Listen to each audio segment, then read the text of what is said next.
Daqui a alguns dias acenderemos uma fogueira, mas não será a fogueira da Inquisição, o fogo que consumia a carne dos nossos antepassados. E entre as chamas eles gritavam Shema Israel.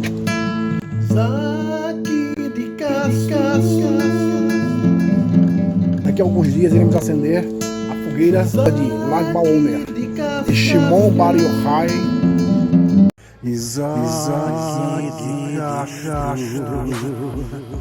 Disse que em vez de choros e lamentos, houvesse músicas no dia de sua partida.